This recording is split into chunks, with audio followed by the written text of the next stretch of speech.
one of the kindest gentlemen. He's intelligent, brilliant, but he's got a bigger heart than he has a brain, and he really just wants to help people. And I think of all his wonderful books, this is the most helpful book that anyone could enjoy. And hopefully my supplements I give along with it make it too good a value to turn down. It is absolutely true. So stick around. Andrew will enjoy that interview with you and Dr. Amen. I'll stick around and remind people of some of the goodies. Be well, my friend. Thank you for doing this with us tonight, but I can't wait to see that interview. Thank you, Andrew. Oh, you're welcome, Shannon. Have a great night. You too. And best of health, everyone. Here's the dynamic duo. Hi there, Andrew Lessman here, and today I'm in a little bit different role. Usually I'm here with my supplements, but today I'm here with a special guest and with a very special book. The book is entitled Your Brain is Always Listening. Mine seems to always be listening, and it always seems to be talking to me too. I think you probably feel the same way. And my very special guest today is Dr. Daniel Amen, a dear friend who has done wonderful things for me and so many other folks that I know. And this is a book that, as much as I've read his other books and I've loved his other books, that this is a book that really provides incredible tools that I think more than at any time, certainly in my lifetime, these tools come in handy. So we have something very special for you today. It's not just the book. Normally the book would be $19, $20 or more, but today you get the book. You also get a 60 capsule supply of vitamin D 2000 IU. You also get a 30 count supply of our acetyl L-carnitine, and an important nutrient for your brain. So you get all of that. Normally the vitamins alone would be about $30. They're for free with the book, just a special bonus with the book. So before I continue rambling on any further, I just wanted to introduce my friend, Daniel Amen. And Daniel, if you can, give everybody a little sense of your background, what you've been doing all these years, and what drives you to do what you do. Well, thank you, Andrew. So excited to be with you. I'm a psychiatrist by training, but about 30 years ago, I started looking at the brain. And so at Amen Clinics, I have 9 clinics around the country. We have the world's largest database of brain scans related to behavior. We've done about 175,000 scans on patients from 150 countries. And we see little kids and old people and everybody in between, and we've been optimizing people's brains, and then they have better lives. But what I realized is once you get the brain healthy, you then have to program it. And too many people have what I talk about in Your Brain is Always Listening, the dragons that are still breathing fire on their emotional brain. And think of the dragons, sort of the big psychological issues. And in the book, I talk about their origin story, where they come from, what triggers them, how they cause us to react, and how to tame them. And it's a lot of fun. Right. And what you started off talking about, the brain scans, that most people don't realize that folks who are treating a brain or treating, say, psychological issues or behavioral issues, emotional issues, they generally don't look at the brain. It's, as I said earlier, I was having trouble with my Achilles tendons. They do an ultrasound and they do an MRI of my Achilles tendons, so they know exactly what they're looking at. But most folks don't look at the brain. So when you started doing this, it was different. And the reaction you got from other physicians, from regulatory bodies, was not necessarily welcoming. And you talk about that in terms of some of the dragons, which we all possess, these dragons which sort of talk to us, and not always in a positive way. So we want to tame our dragons, and about all these dragons in the book, you give a personal example of each, and that was one that you gave, was when you had this insight about how to treat folks better, and the response you got was not, except from your patients, your response was not positive. Yeah. The wounded dragon. Yes. That was really hard for me. And whenever, as a physician, you try to do something new and different, it's generally not greeted with enthusiasm. That's not the standard of care. And that was very hurtful. But by taming the dragon and doing what I knew was right, it's made a difference in the lives of lots of people. No, that's wonderful. And the list of dragons, you even have sort of surrogate dragons like our parents or our siblings, that it's not just our own dragons that we inherit, but the dragons that others might sort of imbue in us that we have to contend with. So the book is divided into 6 parts. So the first part is the dragons from the past that still breathe fire. Like my primary dragon is the abandoned, invisible, or insignificant one. I'm one of 7 children. I'm a middle child. I have 5 sisters. Nobody saw me. And so I built a life taming that dragon with significance. But there's also the anxious dragon, so common, the death dragon with the pandemics, just breathing fire now on children. So that's the first part. The second is the they, them, and other dragons. It's how we're always listening to other people, alive and dead. I still hear my grandfather's voice in a really positive way. There's the scheming dragons, which is really the influence of society. Things like the news or the toxic food pushers on us. There's the addicted dragons and the bad habit dragons. There's actually a brand new 12-step program in the book, but the original 12-step program was written 85 years ago, and there's no neuroscience in it. So I just reimagined it from a neuroscientist's perspective, and I think it's so helpful. And then there's a section on the dragon tamer. You know, how do you get the dragons under control? And you do it by taking care of the front part of your brain. Think of it like the brain's brake: forethought, judgment, impulse, control. So better brain, let's program it to help you rather than hurt you. And I love what you and I said earlier, what you said earlier, is you're always writing your story. Right. And in the book, there's an exercise on how to write your story, and you write your story with a happy ending. Right. So many people are writing it with fear and unhappiness, and it drives them to be miserable. Right. You even said something the other day that stuck with me, that I didn't know anyone had really looked at this, but I know if I look at the news in the morning, and I won't watch the news on TV, but if I look at the news in the morning, it kind of stays with me. But you said that there was actually a study, and that folks who look at the news in the morning are less happy in the afternoon than folks who don't. 27% less happy just by the newsmonger dragon. And you know, it's our habits day in and day out. They help us feel better. They help us get along better with other people, or they hurt us. And it takes just as much energy to have a good habit as a bad habit. And there's this wonderful section in the book on bad habit dragons. And the worst bad habit dragon is the oblivious bad habit dragon, where people don't know what they're putting in their body or on their skin. We need to be more thoughtful, and that is actually a sign of love. And when it comes to food, I love this thing I talk about in the book, is do you love food that loves you back? That you're in a relationship, and too many people go, oh, but I love Rocky Road ice cream. Yeah, but it's beating up your immune system. Right. Is that really a healthy relationship? No, I always like the word, rather than, we're nourishing ourselves. And when you eat certain foods, are you truly nourishing yourself or not? And then one of my favorite parts of the book is, and I've always loved this, the concept of ants. And I like the concept of ants because every once in a while at my home we have ants, and they're annoying. But ants, automatic negative thoughts that I was even talking about today, like, why is it that we all tend to have these automatic negative thoughts? Why can't we just have automatic positive thoughts? But it's not something, you're saying it's not something we're conditioned to. It's not something that we learn unless we specifically... Well, and I think as a species, humans survived because of our anxiety. Because when we woke up, we knew something was going to eat us. And right. So the brain has this negative bent. And there's nowhere in school where we teach people how to shift that in a way that's helpful. And I was 28 years old. I was a psychiatric resident. And it's the first time I realized I didn't have to believe every stupid thing I thought.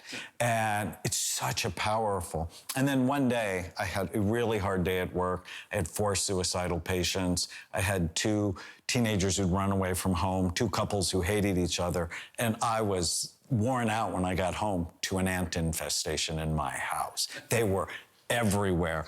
And as I was cleaning them up, I'm thinking to myself, ant, automatic negative thoughts. My patients are infested. And so I brought a can of Raid to my office the next day and put it on my coffee table. And ultimately it turned into an anteater. And the ants feed the dragons. And you don't have to believe everything you think. There's an exercise in the book. Challenge 100 of your worst thoughts, it'll change your life. And so I want people to actually write down 100 of their worst thoughts, and then I give them a mechanism to change them, to get rid of them, because when you challenge them, they dissipate.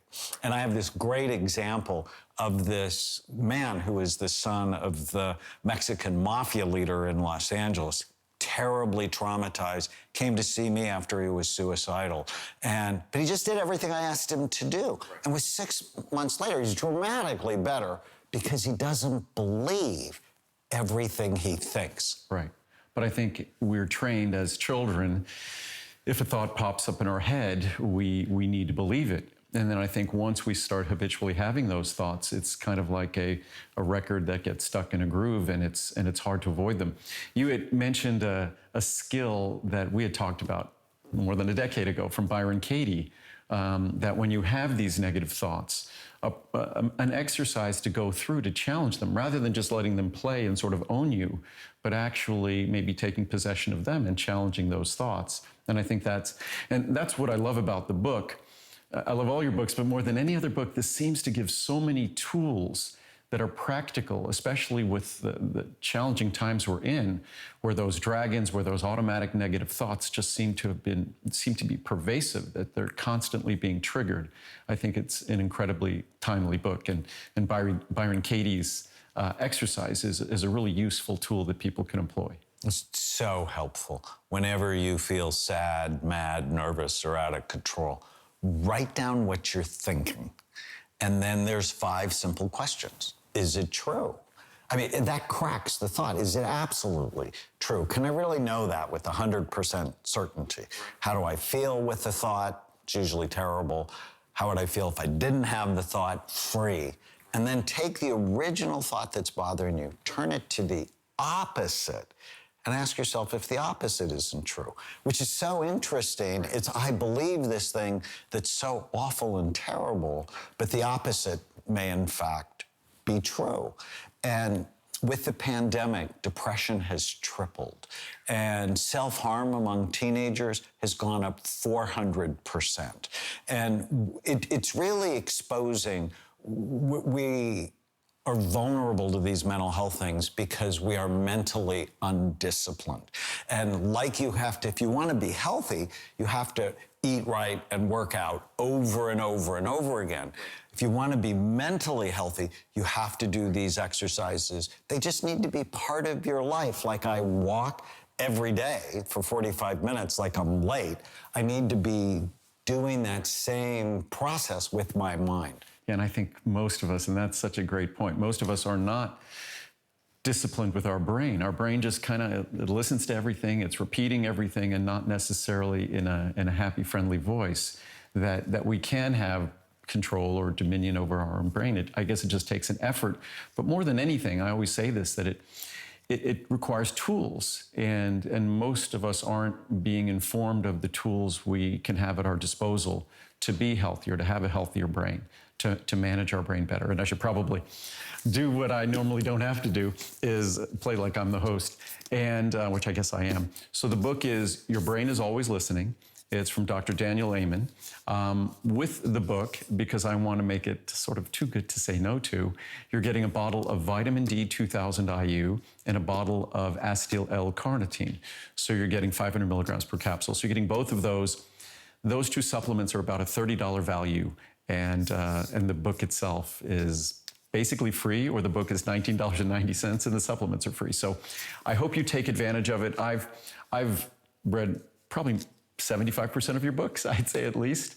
And this, more than any other I've found, had a personal appeal to me because every time you're discussing these dragons, some of them are quite personal, it could be quite embarrassing. You give a very personal example of how that dragon exhibits itself in your life and what you've done to tame that dragon in your life. And so it really provides tools that I think everyone will be able to enjoy. And whether it's loving kindness meditation, whether it's Byron Katie's exercise, which I think is so wonderful to be able to just stop the negative thoughts in their tracks. And even if you don't necessarily, if the exercise doesn't convince you, at least it stops the cycle. So I just hope that folks will take advantage of this offer because I think our mental health, our brain's health is our happiness. No question about that, right? And I think of it sort of like hardware and software. You have to optimize the physical functioning of the brain, and that's why I'm a huge fan of nutritional supplements. But then once you optimize how your brain's functioning, you then have to program it, right? So we think of this as this software. And there's an exercise I just dearly love in the book, so helpful for me during the pandemic, called positivity bias training. One of the dragons is the hopeless and helpless dragon that's driving depression. And so I wake up every morning and I'm disciplined. Today is going to be a great day. I love that. Today is going to be a great day. I did that this morning, yes. And then my unconscious mind finds why it's going to be a great day. I get to hang out with you in this beautiful place. Right. And when I go to bed at night, what went well today? And that can be so helpful even during hard days because we all have things that went well, even looking for the micro moments, the smallest thing that went well, whether it's I hold my wife's hand or give one of my kids a hug. If I focus on what's right, I feel right. And if I focus on what's wrong, I feel wrong. Right. No, it's funny. My grandma, one of the most telling things that I still remember every day is say, every morning when you wake up, you basically, the healthiest emotion you could have is gratitude for being here. That's how you start your day. And every day when you lay down in bed, that's the healthiest emotion to have, that you have the gratitude to be able to lay down in bed again, that you're still here. So as they say, where there's life, there's hope. And I hope that everyone realizes that this is an opportunity. I mean, it's my nonprofit that is doing this for me, and it's an opportunity for everyone to get a book that can make a meaningful difference in their life, a tremendous difference, I think, in the lives of people they love. And it's simple things like you were just saying about when you start your day, that you tell yourself it's going to be a great day, not start your day as most of us do with dread. And I think positive thoughts, that's the only way to have a positive day, is really to start with positive thoughts. And was there a part of the book that you find really, I know the dragons and are great imagery and really true because they breathe fire on us once they get going, and the automatic negative thoughts. Is there a part of the book that you found really resonates with your patients and those folks who've read the book? So the dragons from the past, they completely resonate with people. And in the book, I tell them where they can take a quiz to know what their dragons are. And on average, people have 6 of the 13. And so we all have I had all issues. 13. Some are more tame than others. We all have issues. But the grief and loss dragon, because of the pandemic, teenagers not being able to go to graduation or not being able to play their sports, or the older people not being able to be around their family, that learning to tame it, and you can tame grief and loss, you just have to be very purposeful about it. And one of the things I talk about in the book with grief and loss is fix sleep first. Fix sleep first, because when you do that, your brain sort of washes itself at night and it can manage the stress of the day. And for the anxious dragon, that's the most common of all the dragons. Right. I have this very specific breathing pattern that has been found to trigger a relaxation response. It is so simple. 3 seconds in, take a big breath, hold it for a second, 6 seconds out. Double the time out. So taking twice as long to breathe out as you breathe in actually triggers a relax. And like 2 minutes, twice a day. You don't need to take medication for your anxiety.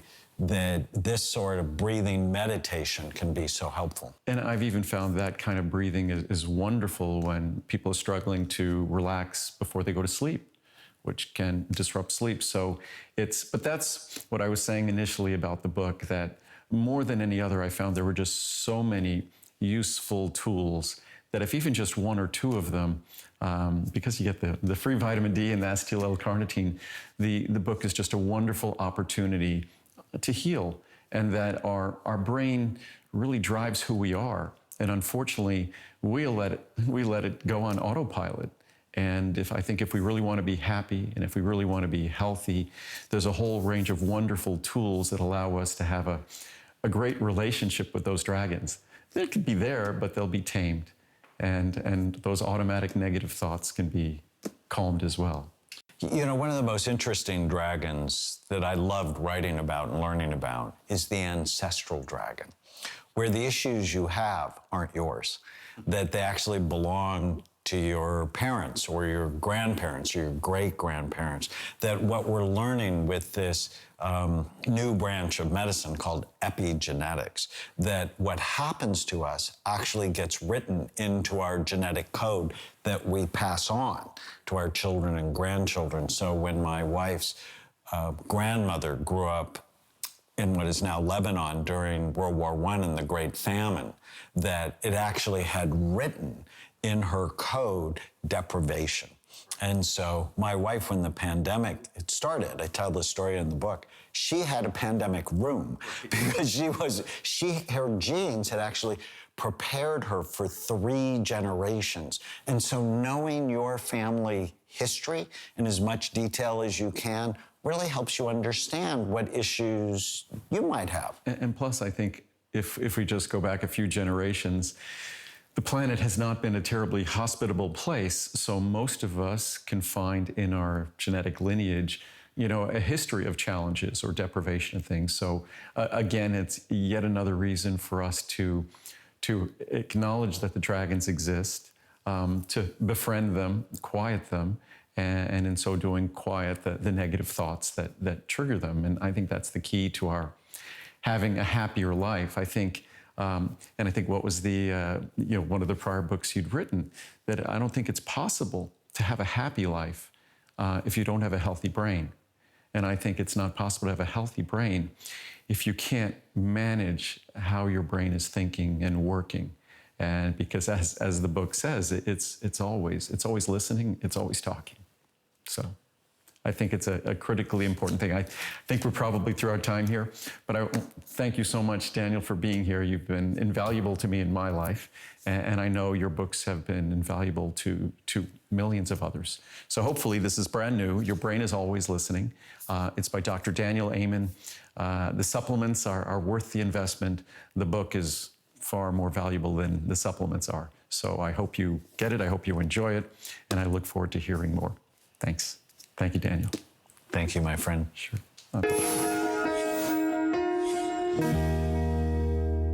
How fun was that? I know I'm getting mine. Are you getting yours? You should. Still, that 30-day return policy, it's just obviously, like Andrew said, that information is really critical and key. But then you get the benefit of the benefit with the addition of his supplements of the N-acetyl-carnitine and then your vitamin D as well. Remember, as part of our Big Deals weekend, 5 flex pays on that. Unbelievable. Priceless information, and can't put a price on your good health. Less than $20 for the package. Remember, that was your only opportunity to get it. All of those flex pays do expire at the stroke of midnight. So hopefully you can grab yours. Keep shopping for Andrew Lessman. But you know what? I'm going to help you do a little spring cleaning coming up next, our Today's Special. What really separates